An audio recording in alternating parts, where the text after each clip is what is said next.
deep dives, clear insights, weaving the threads of Transqat the Podcast into one big queer tapestry.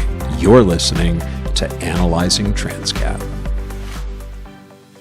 On the to-do list for this summer's hiatus was to experiment with AI and learn what it might be able to do for the show. Now, we've all heard the news stories. We see AI slop in our feeds every day. We know that it robs creators by stealing intellectual property. There are deep fakes and the potential for data centers to snarf up natural resources. I've actually enjoyed those stories the most because we're seeing folks from both sides of this very politically divided country come together to protect their community. And we've also come to realize that if AI could talk, oh, wait a minute, it can. It would say, I am inevitable. I fed 3 recent episodes of Transqat the Podcast into Google's Gemini Notebook LM, clicked a button, and within 5 minutes had the following podcast, which both summarizes and, more remarkably, analyzes the shows. When I'm editing my podcast, I pay attention at a granular level. So as I listen to this summary, which I'm calling Analyzing Transqat, I know what's mine and what's been added by the machine. And I got to tell you, I'm impressed. I'll jump in from time to time with observations, which means I'll be analyzing Transqat. It all gets a bit meta, but I am excited to share this with you. You know that feeling when you buy a new computer or maybe a new phone and it just comes with an operating system already installed? Oh, yeah, totally. The factory setting. Exactly. It's just running on default. You've got all these presets, these hidden background processes that dictate like exactly how the machine behaves, how it manages memory, how it alerts you. Right. And most of us just, click update without really thinking about it. We do. We just accept the default settings because, that's just how the machine comes out of the box. Yeah, it's the path of least resistance.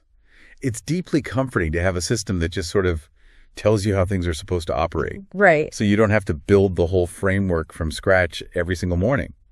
But then, you look at society, and society has its own massive, incredibly complicated operating system made up of all these social defaults. Unspoken rules about how we are supposed to act in a classroom or on a job site or even in our own bedrooms. Yeah, the unspoken scripts. Exactly. So today we are going deep into that source code. We have a really fascinating stack of sources for you today. It's 3 distinct transcripts from a show called Transqat. Awesome. And our mission for this deep dive is to trace a common thread running through all of them.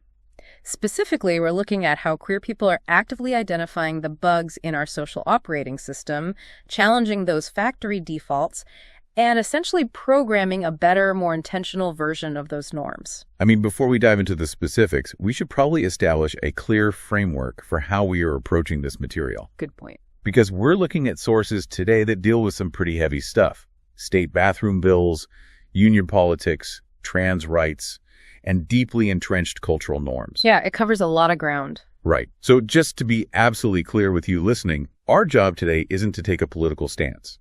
We aren't here to tell you what to believe about these policies or endorse any specific viewpoint. Absolutely not. We are simply acting as your guides to unpack the lived experiences and the actual ideas presented in these sources. We just want to extract the underlying insights about how social change actually happens on the ground. Yeah, we are strictly here to analyze the mechanics of that change. And to do that, we're going to look at how these defaults are being re-engineered in 3 very different arenas. Right. We'll start with how we learn, looking at the education system. Then we'll move into how we work, specifically looking at the labor movement and the trades. Oh, that part is fascinating. It really is. And finally, we'll explore how we connect intimately, unpacking some really interesting frameworks from the kink community. On the pro side, I prompted the discussion with this question. In these 3 episodes, how do queer people rewrite social scripts? The AI created the metaphor of default settings on a personal computer, and it returns to this metaphor throughout the show. It wisely includes a disclaimer recognizing that Transqat addresses topics that might not be everybody's cup of decaf. I liked the interplay between the two hosts. It seemed very natural. On the con side,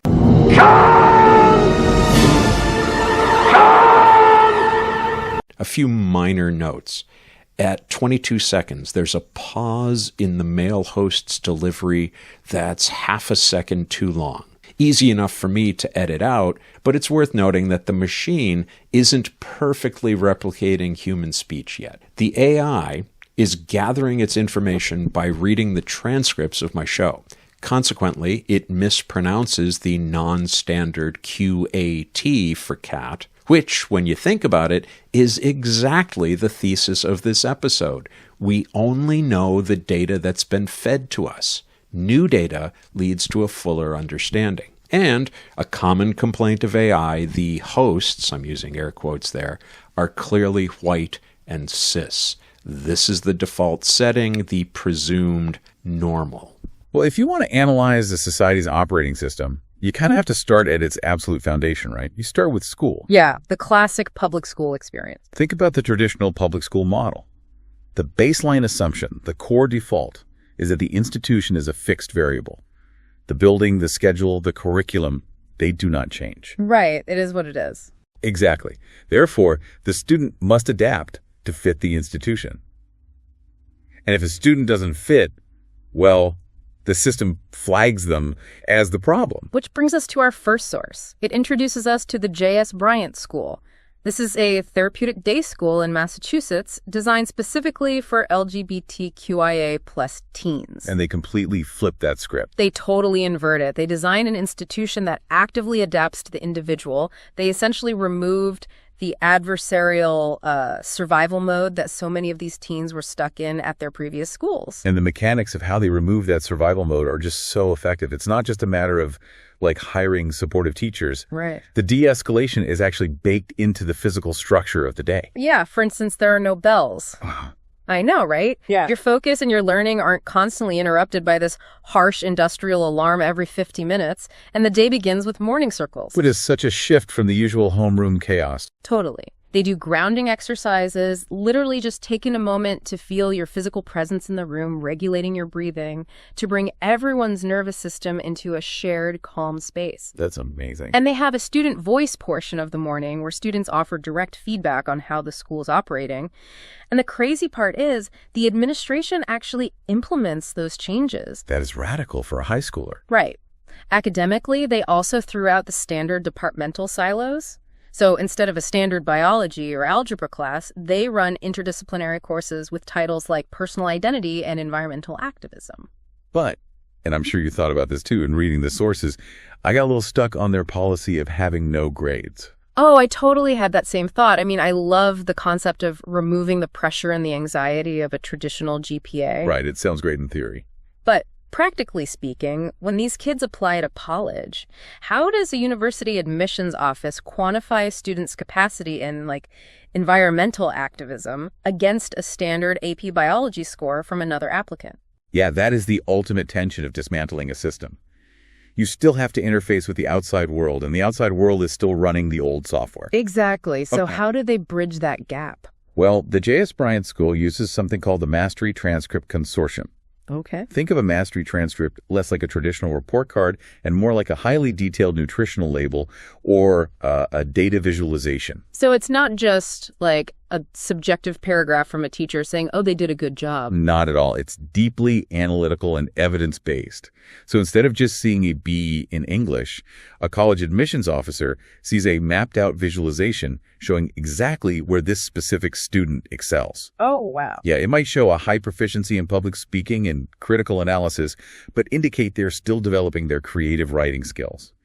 It relies on rigorous rubrics to assess actual capacity. And do colleges actually accept this? They do. This model is currently accepted by over 740 colleges across the country. That is wild. The shift here is profound.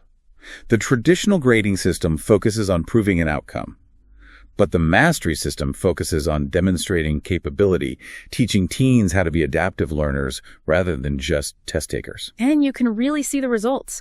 When you create a highly responsive environment like that, the social emotional growth just moves incredibly fast. Absolutely. There is this deeply poignant story in the transcript about a day that became known as Friday Tie Day. Oh, I loved this part. It's so good.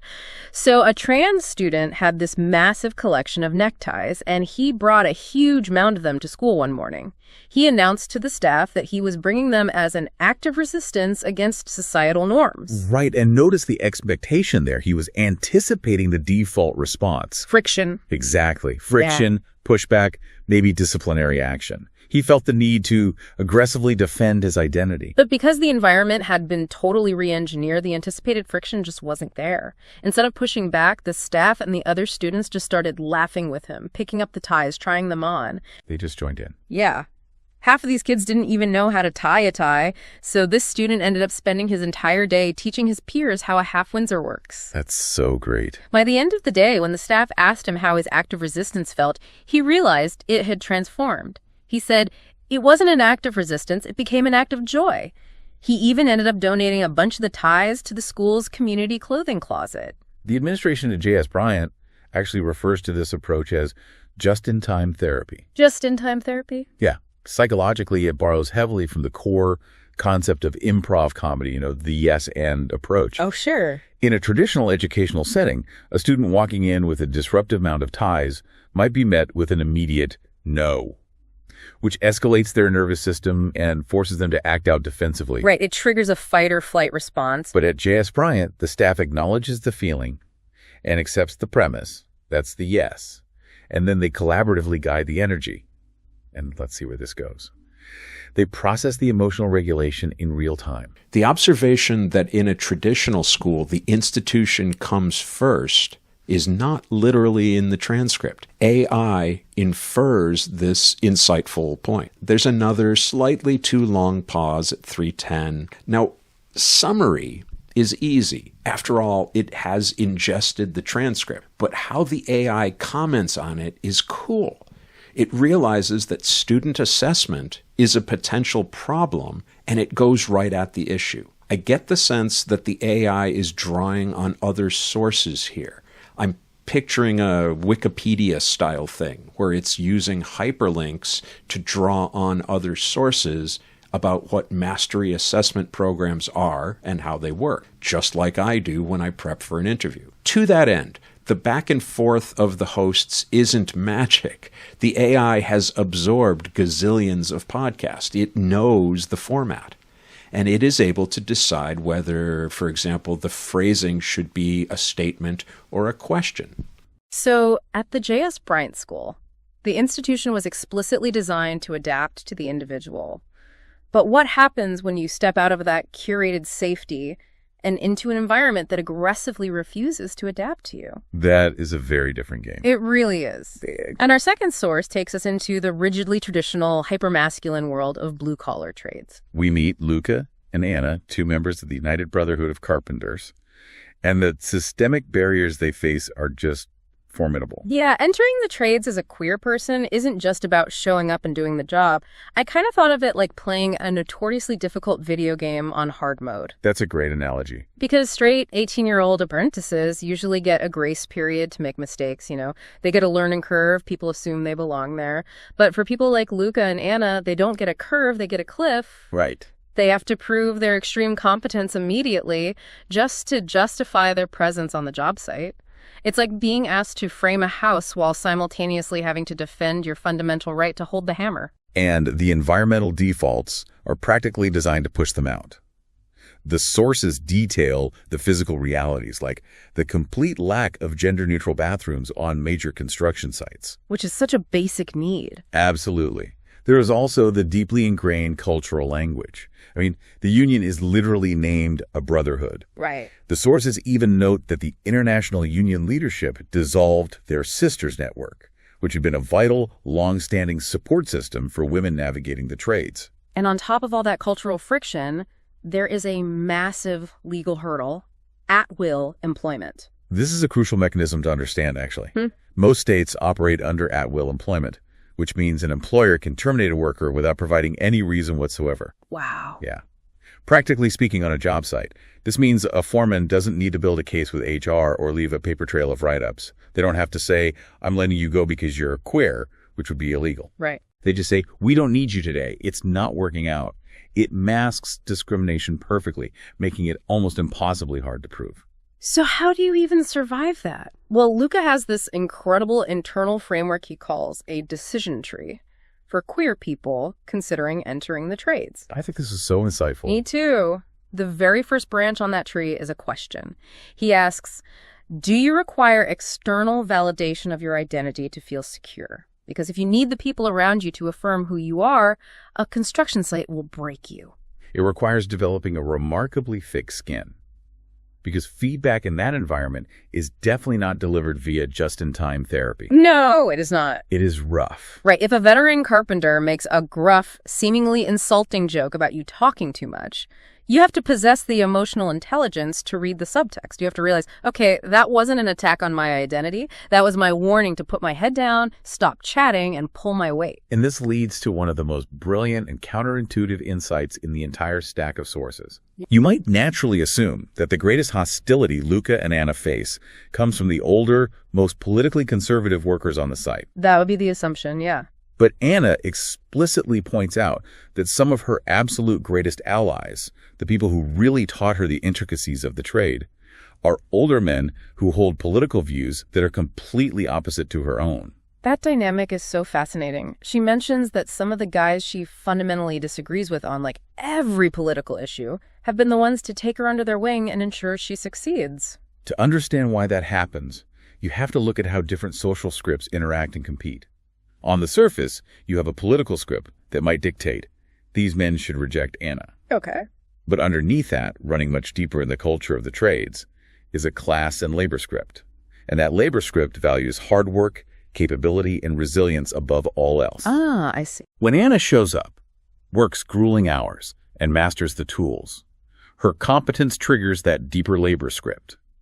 Her foreman might watch entirely different news programs than she does, but if she can frame a wall faster and cleaner than the next apprentice, the respect for the labor supersedes the political default. Wow. They respect the masculinity and the grit, regardless of the package it comes in. And by surviving and mastering that environment, they are fundamentally altering the default expectations for the next generation. There's a deeply moving scene described in the sources where Anna and Luca are staffing a pride booth. Right. And crucially, this booth is officially funded and endorsed by their local union chapter. The union itself is paying for them to be visibly queer and trans-positive in a public space representing the brotherhood. Exactly. And while they are working this booth, several older women approach them. These are women who tried to break into the trades decades ago and were mercilessly harassed, pushed out, and denied opportunities. Heartbreaking. It is. And these older women are standing there in tears, looking at Luca and Anna, realizing that the hell they endured wasn't pointless. Their past suffering literally forced the door open just enough so that Luca and Anna could stand there today, fully supported by the institution. It's a powerful legacy. Love the transition from school to the real world. Love the learning curve versus learning cliff line. That's not in the transcript. Ditto the line about the right to hold a hammer. Check out the callback to just-in-time interventions from the J.S. Bryant segment. Again, because the AI is translating from written transcript to spoken word, it mispronounces Anna's name. Understandable, but worth pointing out. One of the things that I am keenly aware of when I edit my show is verbal fillers. Let me reword that sentence. Okay, so one of the things that I'm keenly aware of when I edit my show is verbal filler. We say these things so our brain has time to think of the next word. They're extraneous, and if they're overused, they're really distracting for the listener. The female host drops a like in this segment. So cool. So we've explored how these defaults are being dismantled in highly public spheres, the classroom and the construction site. Mm-hmm. Let's transition now to the most private sphere of all, intimate relationships. Oh boy. This is where the standard vanilla default is arguably the most deeply entrenched. Society trains us to assume that intimacy should just happen organically, without much explicit discussion, following a very predictable heteronormative path. Yes, the unspoken assumptions. Right. If you have to talk about it too much, the assumption is that you're doing it wrong. The third source breaks this down through a panel discussion featuring a sex educator named Kim, along with Isis and Lee, focusing on the kink community. Okay. They define kink broadly as unconventional sexual practices, but they highlight how highly subjective that definition is. Because what's unconventional for one person might be super standard for someone else. Exactly. What one person considers a wild deviation based on their conservative religious upbringing might be considered incredibly normal by someone else. And because of that extreme subjectivity, the kink community just couldn't rely on unspoken assumptions. They had to develop entirely new frameworks for consent, and they used these acronyms to define their boundaries. Right. The foundational one is SSC, which stands for safe, sane, and consensual. But the community recognized that safe and sane are also subjective terms. I mean, what is physically safe for an acrobat might be very dangerous for someone with a joint condition. That makes sense. So the framework evolved into RACK, Risk-Aware Consensual Kink. RACK, got it. And the panel also discusses PRAC, right? Personal Responsibility Informed Consensual Kink. Yes, and the shift from safe to risk-aware is a fundamental re-engineering of the boundary. The vanilla default assumes that intimacy is inherently safe, which ironically leads to unspoken boundaries being crossed because no one bothered to define where the edges even were. Right, you just assume it's fine. RACK acknowledges up front that certain activities carry inherent physical or emotional risks. I have to admit, when I was reading this section, I felt some friction. Oh. Yeah, the sources discuss practices like edge play, breath play, and they specifically mention chemsex, the integration of substances to alter or enhance the experience. Right, they do. If the goal is to create a better operating system for intimacy, how is introducing high-risk elements like chemical alteration and improvement, isn't that just inherently dangerous? It's a very valid question, and it really cuts to the core of how this community operates. If someone is going to engage in something with a high-risk profile like chemsex, the risk-aware framework demands intense mechanical mitigation. Okay, what does that look like? It means you don't just consume substances and hope for the best. Active risk mitigation means testing the materials beforehand. It means establishing rigid dosage limits while everyone is entirely sober. Wow, okay. It means designating a specific time frame and having strict, pre-negotiated aftercare protocols mapped out for when the scene ends. It's shifting from hoping nothing goes wrong to engineering a structured container where we know exactly what we will do if something does go wrong. So they're replacing assumed safety with active management? Exactly. And the panel shares a really profound sociological insight about why this explicit communication is often easier in queer spaces. They note that straight cisgender couples frequently struggle the most with articulating their specific desires or boundaries. Because they are carrying the weight of the default expectation. Precisely. They are weighed down by the shame of deviating from the assumed heteronormative script. If a straight couple wants to try something outside the vanilla default, they often feel a sense of failure or a fear that there is something wrong with their relationship. That's so sad, really. It is. But queer individuals, simply by coming out and existing visibly in society, have already broken the biggest, most rigidly enforced social rule. Oh, that makes so much sense. Right. Because they have already dismantled that primary layer of societal shame, the barrier to entry for discussing unconventional desires is significantly lower. They are already operating outside the default, so they just have to build their own communication tools. And it's interesting, they actually reject the word negotiation entirely when building those tools. Think about the connotation of a negotiation. It sounds adversarial, like two corporations fighting over a contract where someone has to concede, or two countries fighting over a border. Right. Someone wins and someone loses. They replace that adversarial concept with framework of a collaboration. A collaboration. I love that. They use these highly specific yes, no, maybe lists. You literally sit down before anything happens and map out, yes, I am enthusiastic about trying this. No, this is a hard limit. Absolutely not. And maybe, which means we need to discuss the parameters further. And the pacing of it all is incredibly intentional. Right. The example they used was brilliant. If someone has a fantasy about a kidnapping scenario, you don't just jump straight into the trunk of a car. Definitely not. You start incredibly slow. You might start by just trying a blindfold while sitting on your own living room couch. Then a month later, maybe a blindfold while being picked up. You test the boundaries incrementally. Step by step. By building this highly structured environment where every risk is acknowledged, where everyone has a safe word that instantly halts the action, it is arguably vastly safer and much more respectful of human autonomy than the standard default of just turning off the lights and making assumptions. A couple of repeat points. His comment about an acrobat is not in the transcript. It's applying my data and comparing it to other images. Her phrasing of the potential controversy of chemsex is interesting to me. She makes herself the audience's surrogate.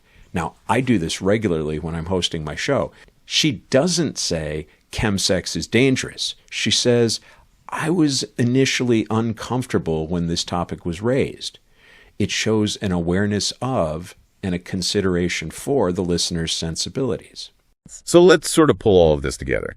We've examined 3 completely different environments today, but the underlying mechanics of change are remarkably similar. We saw how a therapeutic school completely inverted the educational default, designing a system that adapts to the student, replacing the anxiety of traditional grades with the data-driven rigor of a mastery transcript, and turning anticipated friction into genuine joy. We followed queer carpenters into the hyper-masculine, rigidly traditional trades, watching them navigate at-will employment, develop immense resilience, and discover that shared labor and competence can actually bridge massive political divides. And we explored how the kink community is dismantling the silent assumptions of traditional intimacy, replacing them with radical, explicit collaboration and active risk management. In every single one of these arenas, queer individuals are actively re-engineering the social scripts that dictate our lives. Which brings us entirely back to you, listening right now. Yeah. I want you to reflect on the default settings that are currently running in the background of your own life. Look closely at your workplace dynamics. Look at your intimate relationships. Look at how you communicate with your family. Are those unspoken rules actually serving your needs? Or are they just inherited habits? Exactly. Factory presets that you have never bothered to question or update. And I want to leave you with one final, really provocative thought to mull over as you go about your day. Let's take that specific concept of collaboration from the kink community and pull it entirely out of the bedroom. Okay. Imagine if we applied that exact framework to the rest of our lives.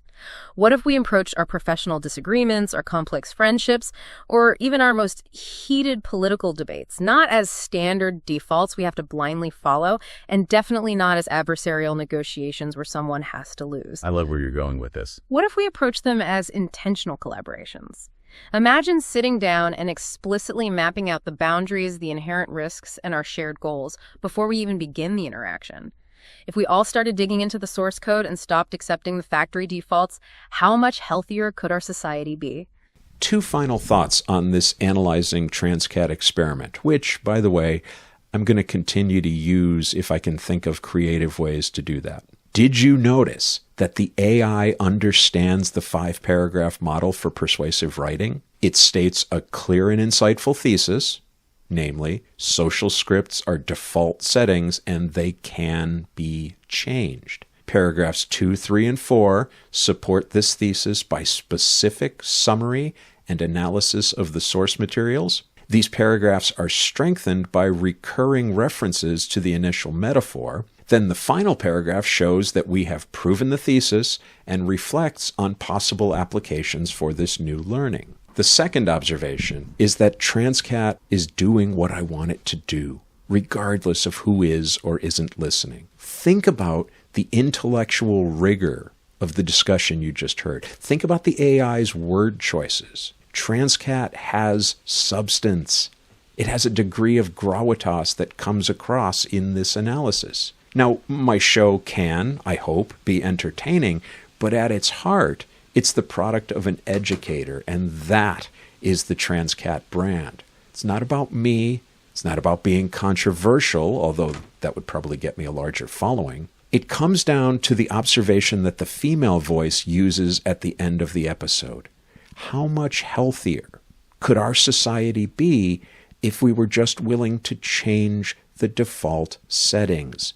That's what I mean when I use the word queer to describe myself and my community. The status quo is not inherently good, at least not for everyone, and we have the right and the ability to change a social script if it isn't working to our benefit.